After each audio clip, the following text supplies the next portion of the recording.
Today's Dota video is made possible because of Raid. Now, before you go judging me, have you ever actually played the game? It's a turn-based fighting game with over 800 heroes, and you get $100 in rewards with the Game Leap link in the description if you sign up now. It's completely free, and it works on PC and all mobile devices. Go and click the link down below right now to claim your $100 in reward. It helps us keep going, and it's a fun and casual game. Sign up and give it a try now. Hey, what is up guys? It's your boy Speed here, and today we're going to be covering my favorite hero for each and every role. We're going to start with position 5, go all the way to position 1, and talk about the best heroes in Dota right now.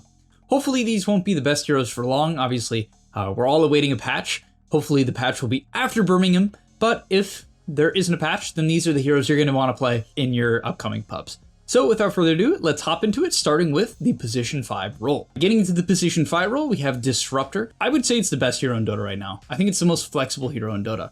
And the reason why is not only can it be played as a 5, but also as a 4. It's just a very good hero because it can play very sacrificial, max glimpse, go for kills, be the setup hero, be the control. And Static Storm is such a low cooldown at 90 at level 1 for like a big spell like that, that you can get really active, make a lot happen. Now, this has been the case for a long time, so what is the real selling point of Disruptor right now? I actually think the real selling point is the level 10 talent and the shard. Of course, the buff to the Q at level 1, going from a 0.1 second slow to a 0.4 second slow, was the reason why the hero came back into the meta, but the reason why he exploded into the meta was actually a build change. Yeah, you heard that right. It was actually something that has been in the game. And it's always crazy, right? A hero shoots into the meta that could have been good before because people start playing it for a different reason and then realize it's better than they thought. So if you don't understand Disruptor's 10 talent, it's this really bizarre 10 talent that reads plus 10 Thunder Strike damage. Now you might be like, okay, so that's 40 damage because it's 4 strikes, 10 damage each. Well, with the shard, there's 6 strikes, so it's 60 damage. And you might be like, wow, that's not that good. That's like, okay. But if you read the talent, there's like an eye thingy, an information note next to the talent. It increases the damage by 10 per strike in increments of 10. So the first one is 10, the second one is increased by 20, the third one is increased by 30, and so if you have 6 strikes, your 6th strike is increased by 60 damage. So it's like an extra 200-ish damage. I think it's like 250. This 10 talent is insane. And with the shard, you can Q someone twice with this. And so yeah, the hero is just ridiculous. It one-shots creep waves, it gives vision when you don't see people, its laning stage is good, it literally does everything in Dota right now besides hard stuns. So yeah, that's all you really need with Disruptor. All right, getting into the position 4 role, we have Shadow Demon, my favorite support in Dota. Every time I play pubs, I lock in Shadow Demon. If I have to play support, I will play Shadow Demon. The reason why, well, there's a lot of reasons why. Number 1, the hero's base stats are so wacky. Great int, fine agi. His strength is nuts. You will have above 700 health. 700, you break the 700 mark as a support. This is like Batrider type vibes, you know? Batrider somehow has like 850 as a support, which is goofy. Yeah, Shadow Demon has incredible stats. Really good. And then on top of that, his spells are just all nasty. Every single one of them is nasty. The Q Disruption is an amazing trait ability, which increases by damage by 50% from level 1 to level 2. The damage of the illusions goes from 20% of the target to 30% from level 1 to 2. And the new trend is instead of taking Shadow Poison and trying to kill people with like 200 mana or 250 mana, because that's what it takes to use 5 Shadow Poisons, which is what you need to do the most damage, you just take the second point in Disruption and cook with it. And then when you're level 4 and maybe you have mana boots, you take the second point in Shadow Poison and you go from there. And that's what I've been doing as well. It feels fantastic. This build has been an improvement to the hero. And then yeah, it has great base strength. It has these 2 insane abilities. Its second ability literally amps the damage. Like if someone is isolated, it just amps the damage they take by 35%. If teammates are around them, they share that 35%. That's how it works. But this W ability is insane.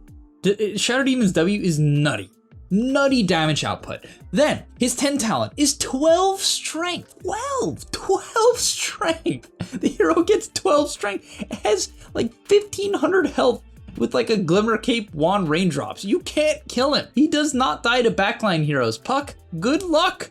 Good luck. And then you buy your shard and it purges you and heals you if you get gone on. It's like this hero has so many options, so much utility. It can stack like a god. It can wave clear. It can farm neutrals.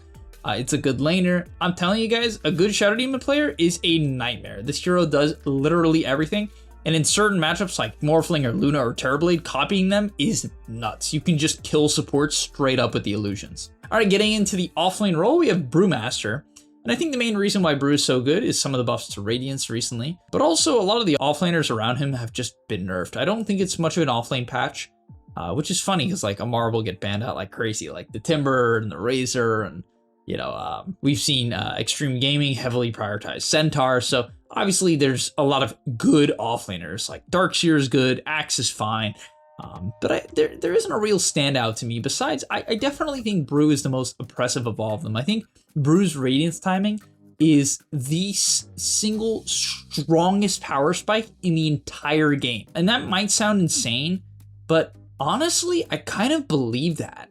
Like, Radiance Brew is disgusting because it allows you to flash farm, which you previously can't, right? Because the WQ is just, it doesn't one-shot anything, and it's not that good at killing neutrals. But now with Radiance, you can drag camps together, Cinderbrew both the camps, and start to flash farm. And your ulti keeps the Radiance effect on the green thingy, which people can't kill because it's spell immune. And also, even if you don't have ult, if you're on your wind stance or if you're on your earth stance, you're practically unkillable on the front line with a Radiance. It is a nasty timing. A 13-14 minute Brew Radiance timing, I mean, you're gonna win the next 3 team fights, unless like some really bad stuff happens. And so yeah, that's why the hero is so good right now. It has this really, really, really strong timing on a buffed item. And so yeah, strong hero. Then coming in at number 2, this was a very, very easy choice for me, and that is Zeus. I think Zeus is one of Dota's best heroes, and I've been playing a lot of offlane Zeus. Unfortunately, I've lost some of my recent games with offlane Zeus, but I'm like 8-2 right now, or 9-2. Something insane, something along those lines. And why is it so good? Why is Zeus such a good hero? I'm keeping him mid because that's what people primarily play him as, but what is so good about Zeus? It's because his timings are just always. He's always online. Early game, his Q, insane. His level 6 timing, a guaranteed kill in the side lane, practically, right? Phylactery, insane early game timing. Mid game, your Shard plus Mantas allows you to flash farm, clear waves, and be very mobile, as well as tanky due to your 10 talent Phylactery HP and Manta HP, as well as having a mobility ability and Manta, right? So this hero's really hard to kill, farms fast, does heinous damage, has an incredible laning stage, and when we get into late game, naturally it's just Zeus, so your Q does current health damage, your ulti does max health damage, and is just high damage. You scale better than ever due to the Shard, and on top of that, you have one of Dota's best talents at level 20, 6% current health arc lightning. This talent is broken, and it works on Roshan, so all of a sudden Roshan just insta-dies to Zeus. So do heroes too, but Roshan, it's some wacky stuff. So if you're looking for, honestly, in my opinion, Dota's most reliable hero, I think if people really understand how good the Shard is, just no talisman, mana boots. If you're mid, you go bottle, mana boots. I personally think like a single no talisman is good, but a lot of people just think hitting the phylactery timing ASAP is better. You know, it's up to you. But yeah, this timing is insane. And then if people understand, just buy the Shard at minute 15 and then like farm with it, hit timings, hit nasty timings, they'll just pop off. Like this hero is crazy.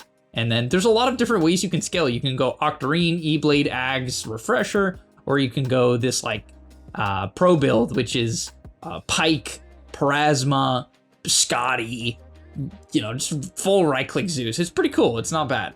All right, and finally getting to the last hero. I actually struggled to pick a safe laner a little bit, but at recent ESL 1 Birmingham, Weaver is popping off. The hero's win rate is unbelievable. Now, to be fair, it's being picked by IG, Falcons, BetBoom, Liquid, and Gaimin.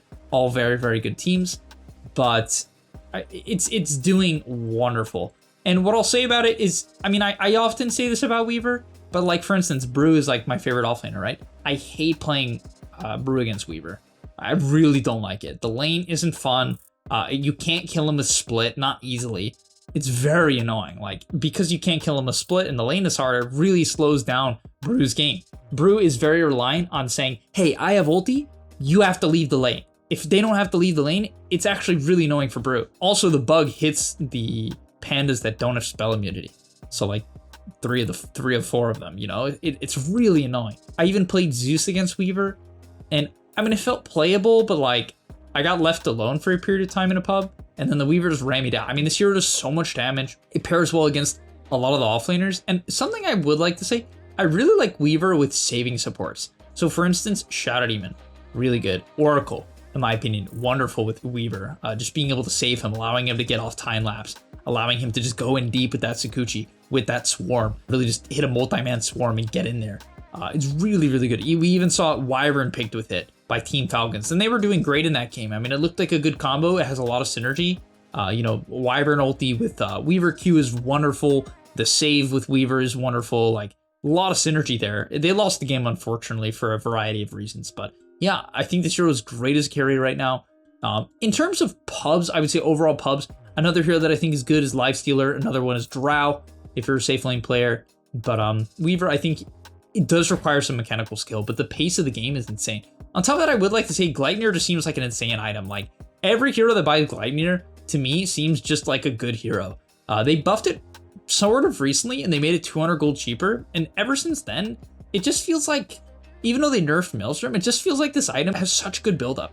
For instance, Weaver just gets to buy Maelstrom, which of course you want, for farming and damage, and then you get to buy a Vitality Booster and Mana, right, in the Staff of Wizardry. Like, the buildup of this item is ridiculous. The synergy of the Swarm plus Gleipnir is insane. Like, it's just the perfect combo of items to hero, and a meta item at that too. So, all right, that's going to be all for today's video. Let me know if you guys agree or disagree with my picks here, 1 through 5, in the comment section down below. I'll be happy to scream at you when I disagree, and I'll see you in the next one.